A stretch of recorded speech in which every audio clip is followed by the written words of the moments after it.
Hi friends, I am Ankit and today I will show you how to send one-time photo in WhatsApp. Friends, if you want to send a photo or video which can be viewed only once by the receiver, then you simply need to open your WhatsApp app. Now in your WhatsApp app, open the chat window of the person with whom you want to share photo or video.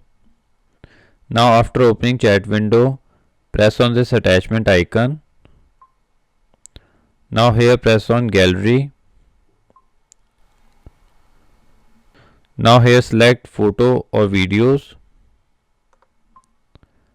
Now after selecting, press on 1. Now after selecting this one, this photo or video will be viewed only once, and after opening it will be automatically deleted. Now press on the send button to send this photo.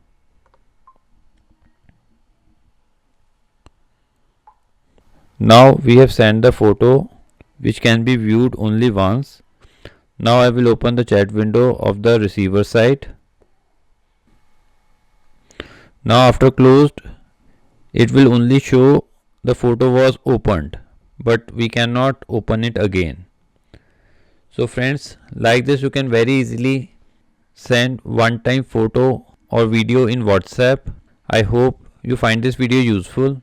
If you like the video, then press on like button and don't forget to subscribe our channel and press on bell icon to receive email notifications free of cost.